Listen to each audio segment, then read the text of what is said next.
Hey, Eagle fans, I'm Thomas Mott. Welcome in today's video. I want to jump into my 5 biggest Eagles offseason losers going into the 2021 NFL season. Training camp just a couple of weeks away, but I still think there are some Eagles who were losers this year versus some that we did a video on about a week ago talking about the 5 big winners. So if we missed the winner video, that one's up there, but now the loser video, we're going to jump into the 5 players, starting with Greg Ward, who I like Greg Ward. I think he's been a great overall story, being a quarterback and a practice squad guy and being really the most productive wide receiver Philadelphia has had over the past couple of years in terms of total overall production. Touchdowns, catches, receptions, throw in there yards as well. He's been very, very good for Philadelphia. However, I think he's a loser this offseason for a couple of reasons, most notably the fact that the Eagles just have younger and better and more talented weapons at wide receiver now. And that's not something that you could say over the past couple of seasons, as they were older with Alshon Jeffrey and Deshaun Jackson, and Ward kind of emerged as a consistent target who caught the ball when it was thrown at him and who was able to be healthy and stay on the football field. Well, he still has all of those things. The problem is now there are a lot of other young guys, as I just mentioned, who are going to take a lot of his time,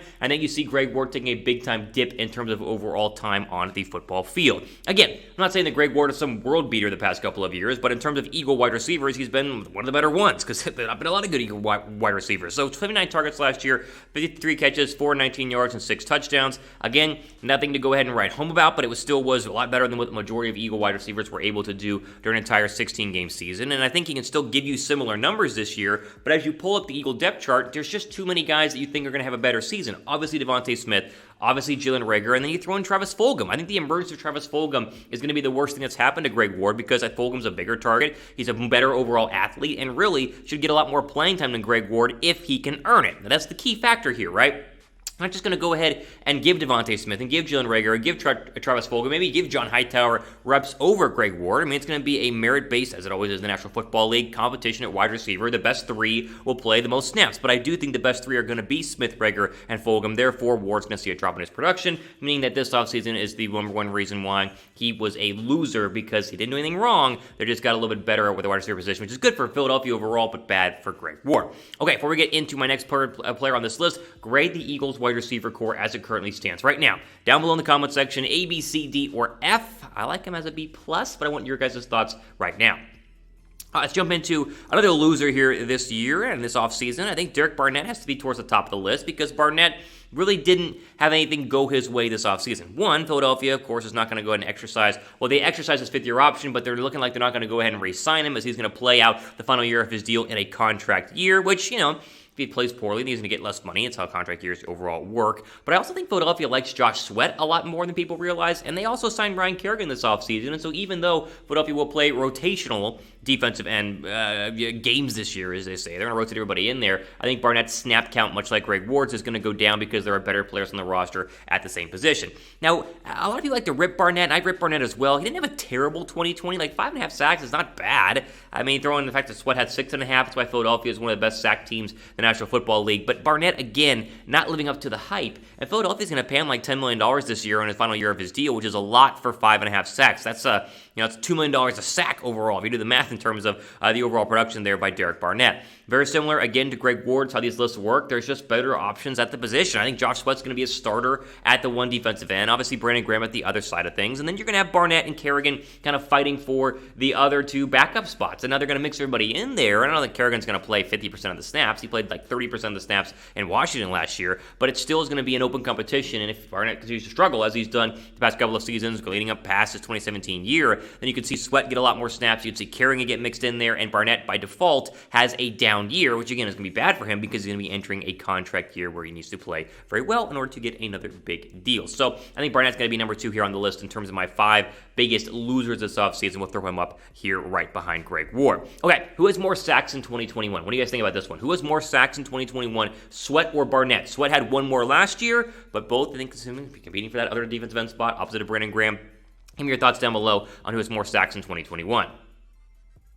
All right, I want to jump into another player on this list who I don't think he's going to be a big loser this year. I think he's still going to be productive and get on the football field, but you got to look at a guy like Shaun Bradley as a loser this offseason who, even though he was limited his rookie year and didn't do much at the linebacker spot, it was kind of assumed he would be the heir apparent to a starting role, because you go into last year and Philadelphia's, of course, linebacking core is not very good, and you were like, well, Bradley just needs some time to go ahead and figure things out.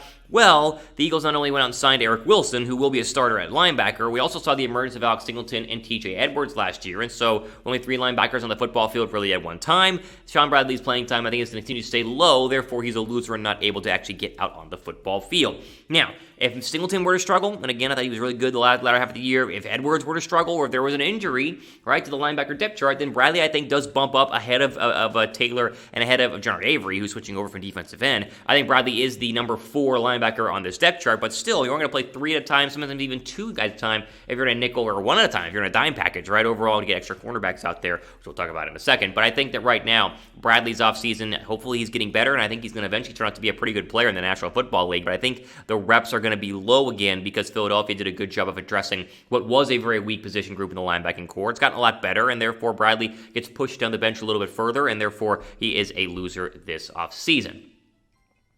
I want to give a quick shout out to our friends at Newsbreak and the Newsbreak app. Download the app to keep up to date with local news, weather, sports, politics, and more. All you gotta do is go to chatsports.com/EaglesNB. That link will be down below me in the description box. Go to that link, it'll download for your Android device or for your Apple iPhone. And then, of course, you can go ahead and follow us, Eagles Now, by Chat Sports, by searching us on the Newsbreak app, just like you would search Philadelphia Inquirer, the Washington Post, or the New York Times, or whatever you guys want to go ahead and follow. It's all conveniently compiled into one app and one news feed. It's called the Newsbreak app. Download again now, chatsports.com/EaglesNB.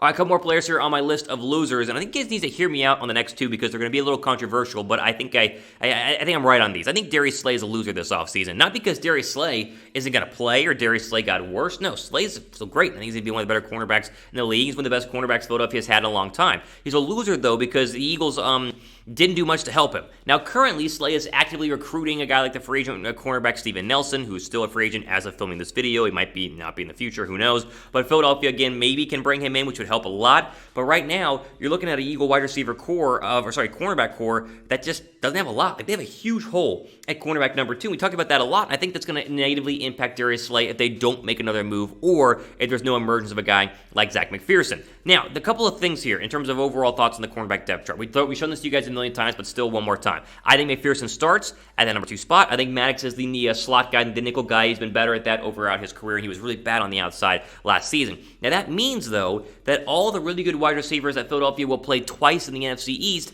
are going to probably be lining up week after week against Slay. Like, Slay's going to have to shadow Amari Cooper, and Slay's going to have to go ahead and shadow Terry McLaurin and Kenny Galladay now, and Curtis Samuel and CeeDee Lamb, and then not to mention the Florida receiver, get Tony out of UF, who was the Giants draft pick, I forget his name, but he's really good as well. I mean, these are all cornerbacks that Slay is going to have to go ahead and really cover week in and week out because you don't trust Zach McPherson, a rookie cornerback, or Avonte Maddox if he actually ends up starting on the outside. And so I love Darius Slay. I think he's up for the challenge, but he's not the cornerback that he once was. He's not the elite prime of his career. He's getting towards the twilight years, and so I do worry about him from an outside perspective, and I think Philadelphia did him a disservice by not going out and signing any additional cornerbacks. So now if they go get Steven Nelson, that changes things. It helps out a lot because then you can put him in the slot, lock that down because they play a lot of nickel, and then you have an open competition between McPherson and Maddox. That's your best case scenario. But as of right now, as of filming this video here in July, I think that Amari Cooper. I think that Darius Slay definitely had a negative offseason, and it was not his fault at all. Again, make sure you guys are subscribed. We get so close to 20,000 subs. We're almost there to 20,000 subscribers, so help us out by going down below and hitting that red subscribe button. Playing more videos like this where I go through depth charts and winners and losers. We also do, of course, post-game reaction stuff, player grades during the NFL season, as well as news, rumors that you guys see, and, of course, our mailbag videos. So go down below and subscribe to help build the channel and get up to date on the latest Eagles news and rumors. All right, final player on my list, and I think this is an important one to go ahead and point out, and one that, again, will not be popular because I do, I read the comments. I see you guys are not big Kerryon Johnson, Kenny Galladay fans. Most of you like Miles Sanders, and I do too. I think Sanders is the best running back on this roster and can be a top 10, top 5 running back in the league when healthy. But, of course, health has been an issue the past 2 seasons. He's not been able to play an entire 17-game season. But as we talk about a lot, Eagles added my favorite free agent, Kerryon Johnson, and then they went ahead and drafted Kenny Gainwell. And so you go, okay, is he a loser this year in Miles Sanders? He is, yes, and he's a loser because he will be losing snaps. Now, if he gets injured, he's going to lose a lot more snaps, but he can stay healthy. He should be the number 1 back on this football team. But right now, Miles Sanders is going to lose snaps to Kerryon Johnson. He will lose snaps to Kenny Galladay, and that's going to hurt his overall production. I think Sanders, from a fantasy football standpoint, not that anybody cares, even though I care about fantasy football, and probably you do too, but still, a lot of people don't talk about fantasy football. But Sanders' production last year was good, but I don't see it going much more through the roof. Now, I think he's going to be a 1,000-yard back, and I hope he's going to be a 1,000-yard back, but as we currently stand right now, I think he's definitely a loser because of the additions that they made are very good additions. I mean, Kerryon Johnson, in my opinion, is a fantastic free agent pickup off the waiver wire, and I really like Kenny Galladay as a 3rd or 4th round draft pick, and they got him in the 5th round. So I think Sanders is going to go ahead and be a loser by default, much like Greg Ward was earlier on in our video, just because there are better, maybe not better, but there are still other options at running back, other options at wide receiver who go ahead and take snaps away from guys like Greg Ward and Miles Sanders. All right, we'll go through the losers one more time, just quickly up on the board. Greg Ward, of course, because there are a lot of better receivers now with Devontae Smith and hopefully Jalen Reagor. Derek Barnett, they like Josh Sweat. They signed Ryan Kerrigan. Bradley would have been a starter this year had they not gone out and gotten and really bolstered the overall linebacker depth chart. Slay needs help at cornerback, or else he's going to be picked on a ton. And of course, we just mentioned Miles Sanders. I like Kerryon Johnson and Kenny Galladay. Not more. I like Sanders the most. He's one of my favorite players on the Eagles roster, but still, we got to acknowledge that his production is probably going to go ahead and go down.